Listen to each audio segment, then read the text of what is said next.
बाळासाहेब ठाकरेंनी आम्हाला शिकवलंय, जिथं जिथं अन्याय होतोय तिथं तुम्ही त्यांच्या विरोधात लढा. गाडी जर आमची शरद कोळीची फुटली तर काँग्रेसचं प्रणितीताई शिंदेचं आणि सुशीलकुमार शिंदेचं घर सुद्धा आम्ही फोडू. या ठिकाणी शरद कोळीच्या ऑफिस समोर हे जे काँग्रेसचं एक पदाधिकारी आणि काही भाड्यानं येऊन महिला इथं जे नाटक करण्याचा प्रयत्न केला त्याचा आम्ही पहिल्यांदा जाहीर निषेध करतो. कारण महाविकास आघाडीतर्फे अमर रतिकांत पाटलांना उमेदवारी हे सगळ्या काँग्रेसचे लोक, राष्ट्रवादीचे लोक, शिवसेनेच्या लोकांनी डिक्लेअर केलं. हे प्रणितीताईला माहिती नव्हतं का? मग प्रणितीताई शिंदे साहेबांना आत्ताच का झोपतंय? मग एवढे दिवस तुम्ही झोपले होते का? ज्यावेळेस महाविकास आघाडीची उमेदवारी डिक्लेअर झाली मग त्यावेळी तुम्ही झोपले होते का? मग त्याच्यानंतर तुम्ही ऐन मतदानाच्या दिवशी काहीतरी स्टंट करायचं, मग काडादीच्या पाठीमागे दाखवायचं. बरं, काडादीवरती एवढं तुमचं प्रेम होता तर महाविकास आघाडीच्या कडनं तुम्ही काँग्रेसच्या परिस्थितीने सांगून जागा सोडून घ्यायला पाहिजे होतं ना. आता काल शरद कोळींनी स्टेटमेंट दिला, ह्याच्यामुळे तुम्ही एवढं त्यांच्या ऑफिससमोर येऊन हे सगळं नाटक करण्याचं कारण काय?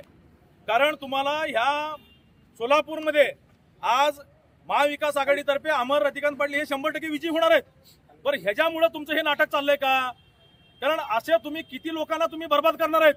आज तुम्ही दिलीप मानेंना बर्बाद केले, काडादीला तुम्ही बर्बाद करणार, देवकते साहेबांना ज्या वेळेस तुम्ही सांगतो तुमच्यासाठी देवकते साहेबांनी त्याग केला, तुम्ही मुख्यमंत्री होणार आहे म्हणून देवकते साहेबांनी राजीनामा दिला आणि तुम्ही उमेदवारी दिला, त्या देवकते साहेबांचं त्यांच्या मुलाचं तुम्ही पुनर्वसन केलं का?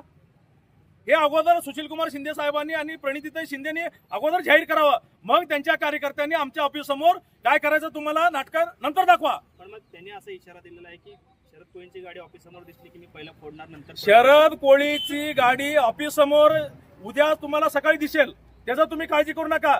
फक्त तुम्ही ज्या ज्या लोकांना धोका दिलाय त्याचा तुम्ही बघा.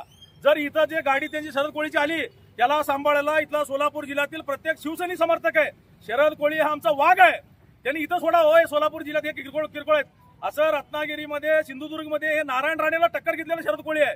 आज उद्धव साहेबांनी त्यांच्यावरती एवढी मोठी जबाबदारी दिली आहे. जर नारायण राणेसारख्या एका गुंड प्रवृत्तीच्या माणसाच्या बालेकिल्ला जाऊन शरद कोळी सारखा वाघ तिथं बोलू शकतो तर तुम्ही काय किरकोळ आहेत?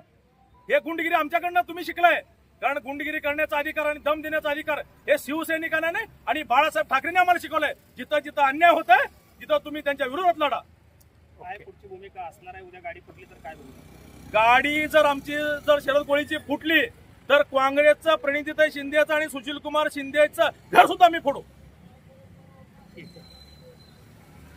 जयेश दर्बी कलेक्शन कॉटन, लिनन यासह अनेक ब्रँडेड कंपन्यांच्या सुटिंग शर्टिंगसाठी जयेश दर्बी कलेक्शन, 7 रस्ता मोदी पंकाविहिरी जवळ सोलापूर.